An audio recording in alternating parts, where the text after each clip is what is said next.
¿Hasta dónde estás dispuesto a llegar para ser el mejor? Imagina tener todo lo que siempre soñaste. Títulos mundiales, multitudes gritando tu nombre, adversarios con miedo de pisar el ring contigo. Antonio Margarito vivió ese sueño, pero bajo la gloria había un secreto sombrío. Vendas endurecidas como piedra, escondidas bajo la gasa, una trampa que transformaría al hombre más temido del boxeo en el más odiado. Cuando la verdad salió a la luz, no fue solo su carrera la que se desplomó, fue toda su vida.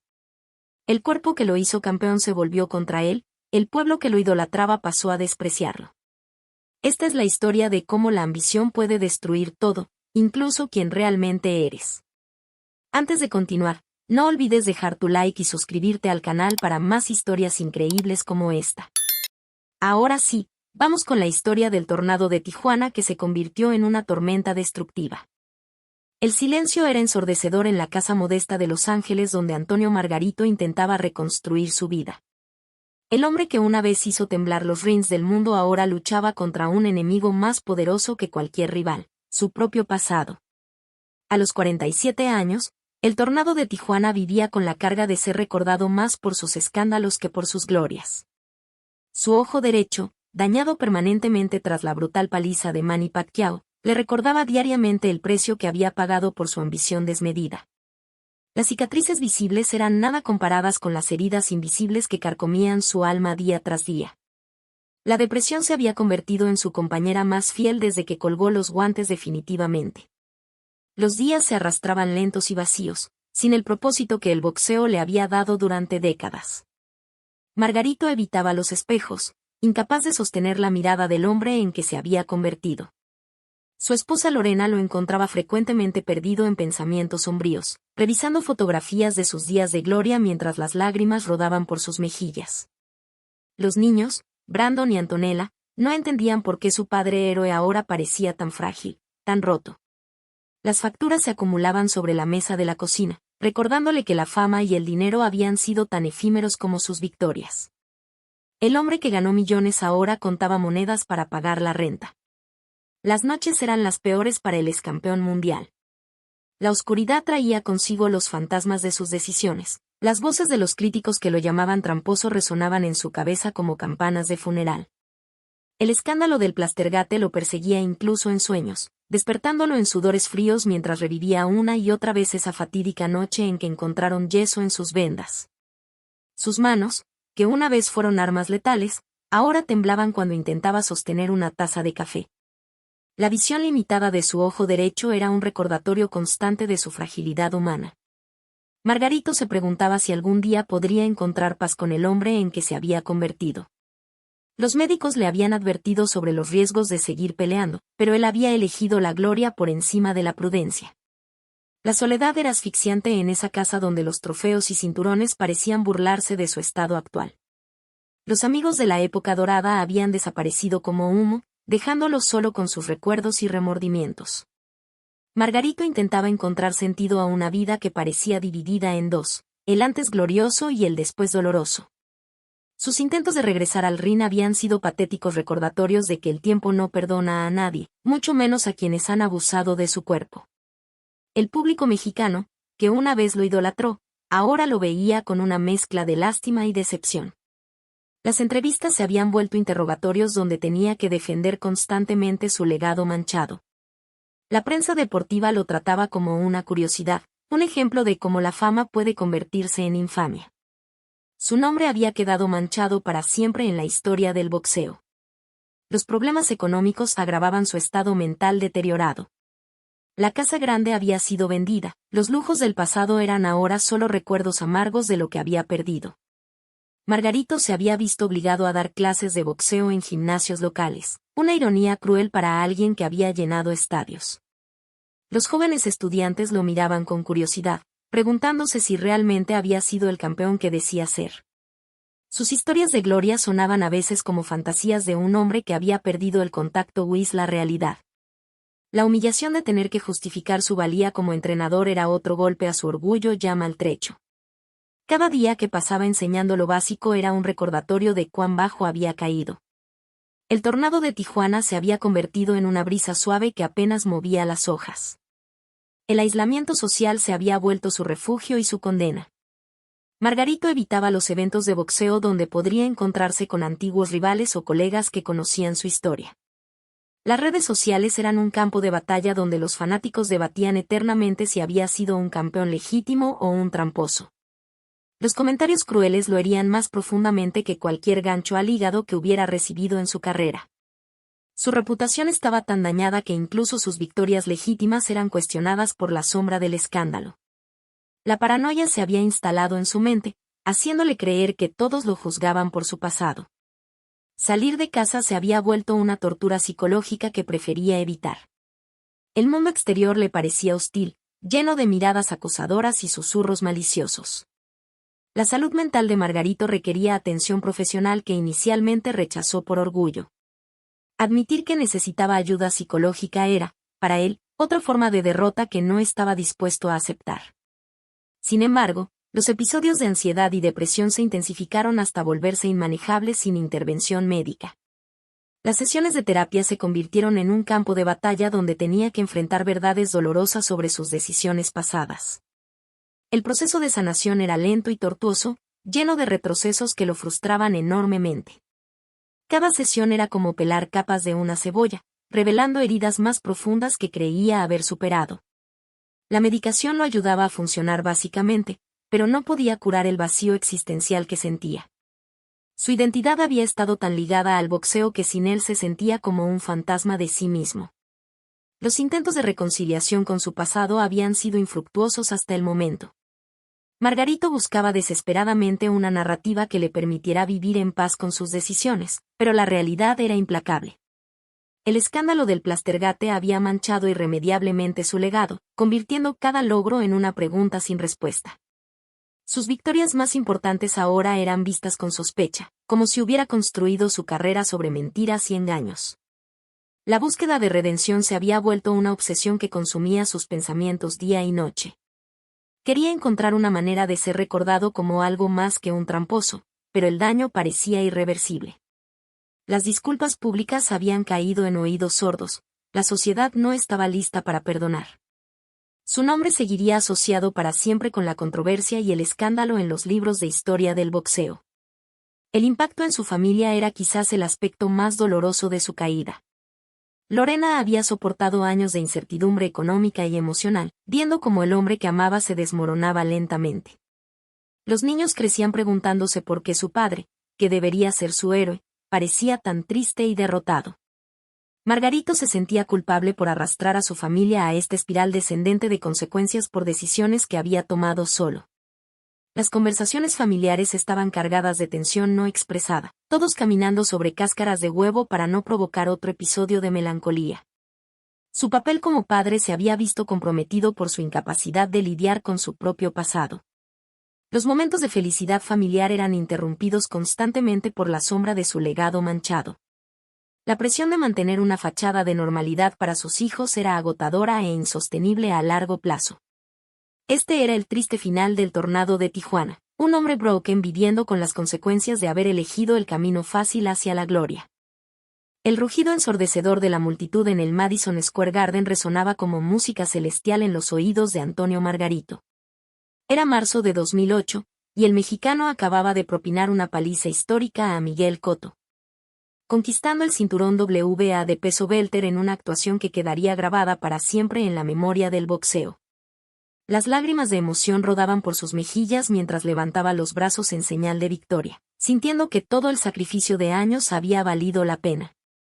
El público puertorriqueño, que había llegado a apoyar a su ídolo Cotto, ahora guardaba un silencio sepulcral ante la demostración de poder del Tornado de Tijuana. Margarito había impuesto su voluntad férrea contra uno de los boxeadores más técnicos de su generación. La presión constante, los ganchos al cuerpo y su resistencia sobrehumana habían quebrado la resistencia del boricua. Esta victoria lo catapultaba definitivamente al estrellato mundial, convirtiéndolo en uno de los nombres más temidos del boxeo internacional. Los primeros años de la década de 2000 habían sido de construcción meticulosa para Margarito. Cada pelea era un escalón hacia su sueño máximo de convertirse en campeón mundial, y su estilo único comenzaba a llamar la atención de promotores y aficionados. El joven de Tijuana había desarrollado una marca registrada, presión constante, resistencia infinita y una capacidad casi sobrenatural para absorber castigo sin retroceder. Sus entrenamientos eran legendarios en intensidad, corriendo por las colinas de su ciudad natal bajo el sol abrasador del desierto mexicano. Los sparrings se convirtieron en batallas épicas donde parecía que su cuerpo estaba hecho de hierro forjado en los gimnasios más duros de la frontera. Su entrenador, Javier Capetillo, había moldeado a un guerrero implacable que nunca conocía la palabra rendición. La combinación de talento natural y trabajo incansable estaba dando frutos que pronto se verían reflejados en los rings más importantes del mundo. La noche del 26 de febrero de 2002 marcó el inicio oficial de la era dorada de Margarito. En el Olympic Auditorium de Los Ángeles, enfrentó a Antonio Díaz por el título WBO de peso welter junior, y la actuación fue una declaración de intenciones que resonó por todo el mundo del boxeo. Desde el primer round, Margarito impuso un ritmo infernal que Díaz no pudo sostener, bombardeándolo con combinaciones devastadoras que hacían vibrar el ring. En el sexto round, un gancho de izquierda perfecto envió al rival a la lona para no levantarse más, coronando a un nuevo campeón mundial de apenas 23 años. La celebración fue épica en Tijuana, donde miles de personas salieron a las calles para festejar el primer título mundial de su hijo pródigo. Los medios mexicanos comenzaron a hablar del nuevo fenómeno que prometía seguir los pasos de leyendas como Julio César Chávez. Su estilo agresivo y su personalidad carismática lo convertían en el boxeador perfecto para los tiempos modernos del deporte.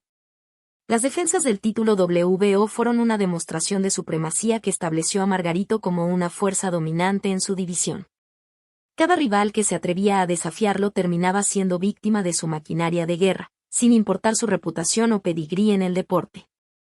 Andrew Luis, un veterano experimentado, fue demolido en 4 rounds de castigo puro que mostraron la evolución técnica del mexicano. Hércules Quivelos duró apenas 3 rounds antes de que su esquina decidiera que había recibido suficiente castigo por una noche. Las actuaciones eran tan dominantes que los promotores comenzaron a tener dificultades para encontrar rivales dispuestos a enfrentar al Tornado de Tijuana. Su reputación de ser imparable en el ring se extendía por todo el mundo del boxeo profesional. Los fanáticos mexicanos habían encontrado a su nuevo héroe, un guerrero que representaba perfectamente el espíritu indomable de su nación. La rivalidad con Daniel Santos proporcionó algunos de los capítulos más intensos de la carrera ascendente de Margarito. El boricua era un boxeador técnicamente superior que presentaba un desafío diferente al estilo de fuerza bruta del mexicano, obligándolo a evolucionar y refinar su aproximación al deporte. Su primera pelea en 2001 resultó en una derrota por decisión que sirvió como una lección humillante pero necesaria para el joven aspirante. Santos había demostrado que la técnica superior podía neutralizar la agresividad cuando era aplicada inteligentemente, dándole a Margarito una masterclass en boxeo científico. La revancha en 2004 fue una guerra épica que terminó en empate controvertido, con muchos observadores creyendo que el mexicano había hecho suficiente para llevarse la victoria. Estas batallas contra Santos templaron el acero de Margarito, convirtiéndolo en un peleador más completo y experimentado. La experiencia adquirida en estas peleas de alto nivel sería crucial para sus futuros enfrentamientos contra la élite mundial. El momento definitorio llegó con la pelea contra Miguel Cotto en 2008, una batalla que representaba todo lo que Margarito había trabajado para alcanzar. Cotto era considerado por muchos como el mejor boxeador libra por libra en la división, un artista del ring con velocidad, precisión y poder en ambas manos. La pelea fue anunciada como el choque entre la técnica puertorriqueña y la presión mexicana, un enfrentamiento de estilos que prometía fireworks desde el primer round. Margarito entró al ring con la confianza de un hombre que sabía que su momento había llegado, dispuesto a demostrar que su estilo primitivo pero efectivo podía superar la sofisticación técnica de su rival. La estrategia era simple pero brutalmente efectiva: presión constante, golpes al cuerpo para quebrar la resistencia, y una resistencia sobrehumana que eventualmente quebraría la voluntad del boricua. Desde los primeros intercambios, quedó claro que estábamos presenciando algo especial, una batalla que definiría el legado de ambos peleadores. La actuación contra Cotto fue una masterclass en destrucción sistemática que elevó a Margarito al panteón de los grandes del boxeo mexicano. Round tras round, el Tornado de Tijuana aplicó una presión implacable que gradualmente fue erosionando la resistencia física y mental del campeón boricua. Los ganchos al cuerpo resonaban por todo el arena como disparos de cañón, cada uno diseñado para quebrar la voluntad del rival pelea a pelea. En el round 11, Cotto finalmente sucumbió ante el castigo acumulado, siendo derribado por un gancho devastador que selló la victoria más importante en la carrera de Margarito. La celebración fue épica tanto en el ring como en México, donde millones de fanáticos celebraron el nacimiento de una nueva estrella mundial. Los medios internacionales proclamaron el nacimiento de una nueva fuerza dominante en el boxeo, comparando su estilo con los grandes guerreros mexicanos del pasado. Esta victoria no solo le dio un cinturón mundial, sino que lo estableció como uno de los nombres más marketables del deporte. La fama y fortuna que siguieron a la victoria sobre Cotto transformaron completamente la vida de Margarito y su familia. Los contratos millonarios comenzaron a llegar de todas partes del mundo, ofreciéndole peleas en los venues más prestigiosos contra los nombres más importantes del deporte. Las revistas especializadas lo colocaron consistentemente entre los mejores libra por libra del mundo, reconocimiento que había soñado desde sus días en los gimnasios modestos de Tijuana. Su cara apareció en portadas de revistas deportivas internacionales. La atmósfera en el vestidor del Staples Center era tensa esa noche del 24 de enero de 2009, pero Antonio Margarito se preparaba con la confianza de siempre para enfrentar a Shane Mosley. El Tornado de Tijuana había llegado a Los Ángeles como el campeón WBA en la cima de su carrera, esperando otra noche de gloria que consolidara su posición entre la élite mundial del boxeo. Javier Capetillo, su entrenador de toda la vida, vendaba meticulosamente las manos de su peleador siguiendo la rutina que habían perfeccionado durante años de colaboración exitosa. Nadie en ese vestidor podía imaginar que esos momentos rutinarios de preparación se convertirían en el epicentro de uno de los escándalos más grandes en la historia del boxeo moderno. La confianza que irradiaba Margarito contrastaba dramáticamente con la tormenta que estaba a punto de desatarse. Sus ojos mostraban la determinación de un guerrero listo para la batalla, sin sospecha alguna de que su mundo estaba a punto de colapsar completamente. Naazim Richardson, el astuto entrenador de Shane Mosley, había desarrollado una intuición especial durante sus décadas en el boxeo que lo alertaba cuando algo no estaba bien. Esa noche, mientras observaba el proceso de vendaje en el vestidor de Margarito, algo le pareció extraño en la textura y consistencia del material que cubría las manos del mexicano. Richardson había visto miles de vendajes a lo largo de su carrera, pero estos tenían una rigidez y un color que no correspondían con los materiales estándar utilizados en el boxeo profesional. Su experiencia le decía que algo estaba terriblemente mal, y la responsabilidad hacia su peleador lo impulsó a tomar una decisión que cambiaría la historia del deporte para siempre. Con la determinación de alguien que había visto demasiadas injusticias en el boxeo, Richardson se acercó a los oficiales para solicitar una inspección inmediata de las vendas de Margarito. La tensión en el aire se volvió palpable cuando su solicitud fue tomada en serio por las autoridades competentes. La inspección de las vendas reveló una sustancia blanquecina que inmediatamente levantó sospechas entre los oficiales presentes. Los expertos determinaron que se trataba de yeso de París, un material que al secarse se endurece hasta alcanzar la consistencia de una roca, convirtiendo efectivamente los puños en armas potencialmente letales. La revelación cayó como una bomba en el mundo del boxeo, generando ondas de shock que se extendieron inmediatamente por toda la industria deportiva internacional. Las implicaciones eran devastadoras. Si Margarito había usado esta sustancia, cada golpe que había lanzado en su carrera podría haber sido potencialmente mortal para sus oponentes. La sustancia fue confiscada inmediatamente y enviada para análisis forense, mientras que Margarito fue obligado a revendarse las manos con materiales aprobados bajo estricta supervisión oficial. El ambiente en el Staples Center se había transformado de expectativa deportiva a investigación criminal en cuestión de minutos. La pelea procedió con Margarito luchando bajo la sombra de las acusaciones más serias que un boxeador puede enfrentar en su carrera. Shane Mosley, energizado por la revelación y la injusticia que potencialmente había estado a punto de sufrir, dominó completamente la pelea desde el primer round. Margarito, posiblemente afectado psicológicamente por el escándalo o simplemente privado de su ventaja ilegal, luchó como una sombra de sí mismo durante toda la noche. En el noveno round, Mosley conectó una combinación devastadora que envió al mexicano a la lona, culminando una actuación dominante que contrastaba dramáticamente con las expectativas pre-pelea. El knockout fue simbólico, el campeón caído, tanto literal como figurativamente, mientras que las acusaciones de trampa resonaban por todo el arena. Los fanáticos mexicanos que habían viajado para apoyar a su héroe guardaron un silencio atónito ante lo que estaban presenciando. La derrota deportiva era solo la punta del iceberg de las consecuencias que estaban por venir. Las investigaciones posteriores condujeron por la Comisión Atlética de California fueron exhaustivas y revelaron detalles perturbadores sobre el uso del yeso en las vendas de Margarito.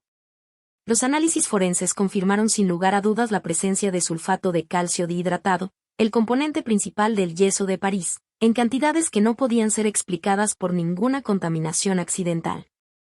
La investigación también reveló que la sustancia había sido aplicada de manera estratégica para maximizar su efectividad, sugiriendo un conocimiento técnico y una premeditación que hacían imposible cualquier explicación inocente. Testigos expertos en materiales de construcción explicaron cómo el yeso, al entrar en contacto con la humedad del sudor, se habría endurecido progresivamente durante la pelea, creando efectivamente guantes de piedra. Las implicaciones para la seguridad de los oponentes de Margarito eran aterradoras, considerando que el boxeo ya es un deporte inherentemente peligroso sin la adición de armas ilegales. La comunidad médica expresó horror ante los daños potenciales que esta práctica podría haber causado a los cerebros de sus rivales. La respuesta de Margarito a las acusaciones fue una mezcla de negación categórica y señalamiento hacia su equipo técnico. El mexicano insistió repetidamente en que él no tenía conocimiento de la presencia del yeso en sus vendas, argumentando que siempre había confiado ciegamente en su entrenador para preparar sus manos antes de cada pelea. Javier Capetillo, por su parte, asumió la responsabilidad completa por el incidente, afirmando que había sido un error suyo sin consultar o informar a su peleador sobre el uso de la sustancia prohibida. Sin embargo, los críticos encontraron difícil de creer que un boxeador profesional de élite no pudiera notar la diferencia en peso, textura y rigidez que el yeso habría impartido a sus vendas. La defensa de ignorancia fue recibida con escepticismo generalizado por parte de los medios, fanáticos y otros profesionales del boxeo que conocían la intimidad entre un peleador y su equipamiento. Las declaraciones contradictorias y la aparente falta de consistencia en las explicaciones solo alimentaron más la sospecha sobre la culpabilidad de Margarito.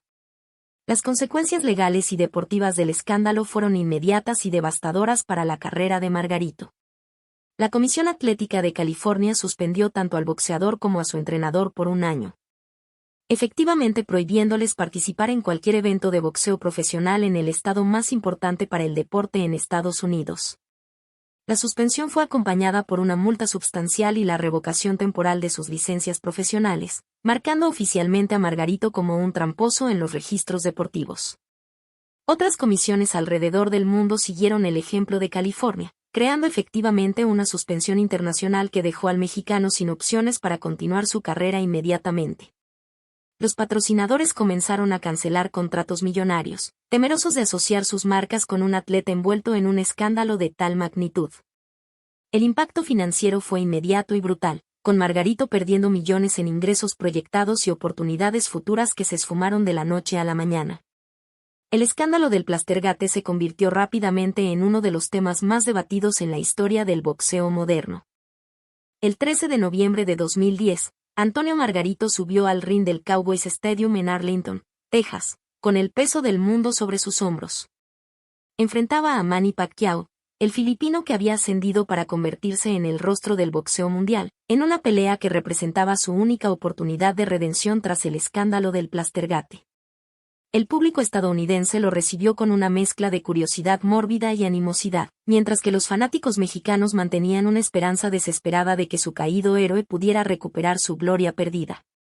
Margarito había pasado meses entrenando con una intensidad obsesiva, tratando de probar que sus victorias pasadas habían sido producto del talento y no de sustancias ilegales.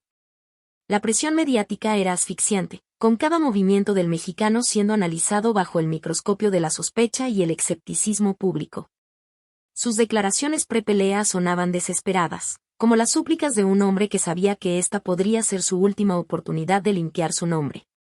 El ambiente en el vestidor era tenso, con Margarito consciente de que millones de personas esperaban verlo fracasar como castigo por sus pecados pasados. Desde el primer round, quedó dolorosamente claro que Pacquiao era superior en todos los aspectos técnicos del boxeo.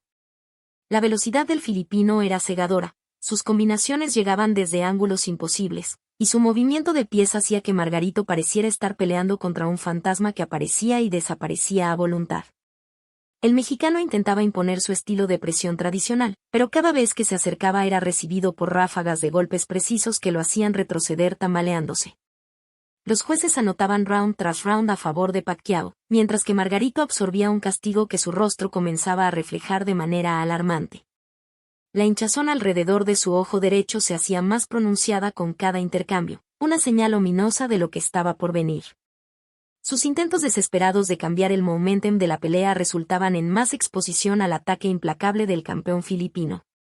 La multitud comenzó a murmurar con preocupación ante la brutalidad unilateral que se desarrollaba ante sus ojos. En el 10º round, el destino selló el futuro de Antonio Margarito con un golpe que resonaría por el resto de su vida. Un directo de derecha de Pacquiao conectó con precisión quirúrgica en el ojo derecho ya dañado del mexicano, produciendo un sonido seco que hizo estremecer a quienes estaban cerca del ring. Margarito se tambaleó hacia atrás, su visión inmediatamente comprometida mientras trataba desesperadamente de mantener su composición ante el dolor más intenso que había experimentado en su carrera. El ojo se cerró casi completamente de manera instantánea, transformando su rostro en una máscara grotesca de hinchazón y trauma que horrorizó a los espectadores. Los últimos 2 rounds fueron una tortura prolongada, con Margarito peleando prácticamente ciego mientras Pacquiao continuaba su asalto sistemático. Su esquina consideró detener la pelea, pero el orgullo del guerrero mexicano se negaba a aceptar otra humillación pública. La campana final sonó como una liberación, pero el daño ya estaba hecho de manera irreversible.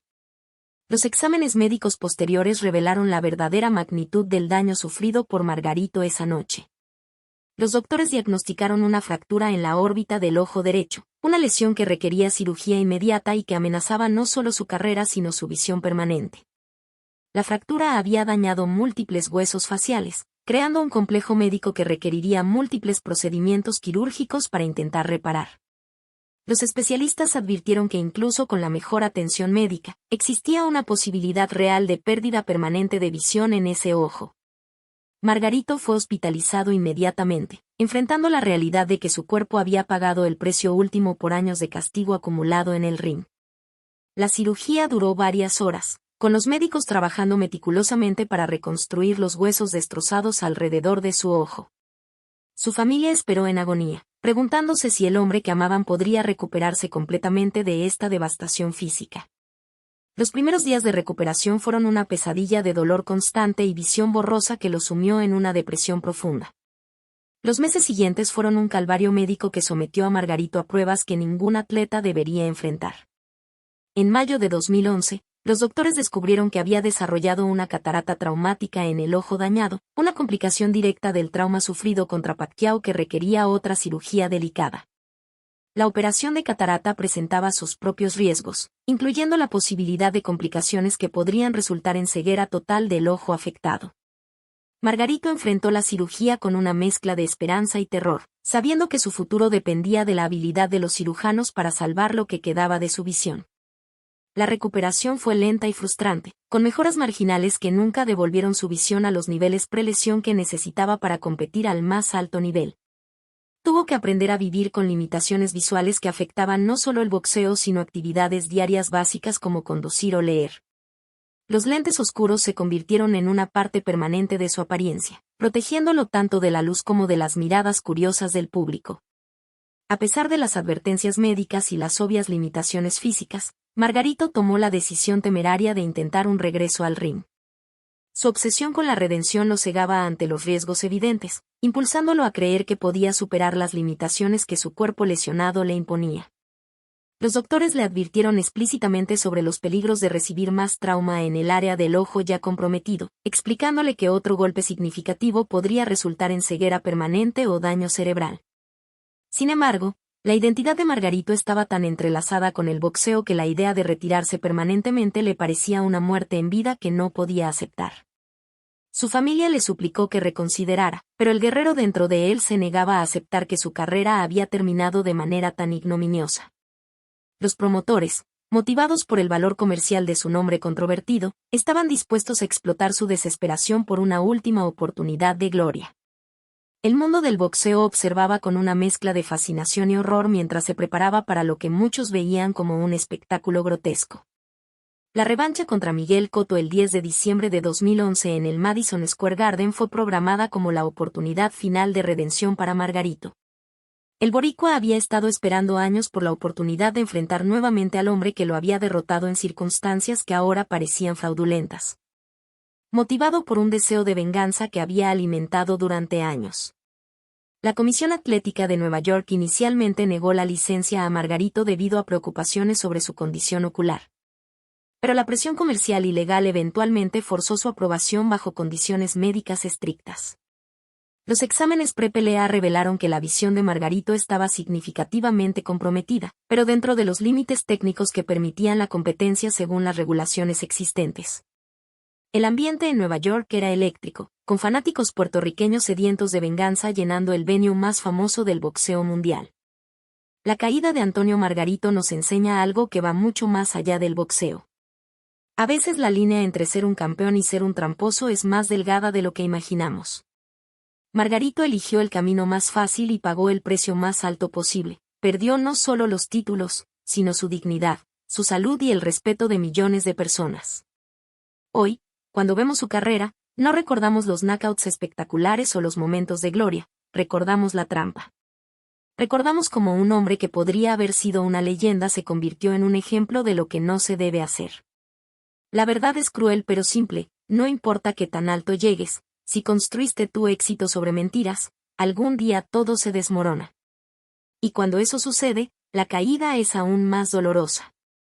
Gracias por todos sus comentarios, realmente los aprecio mucho. Si te gustó este video, deja tu like, eso ayuda mucho al canal a crecer. Suscríbete para no perderte las próximas historias. Hasta la próxima.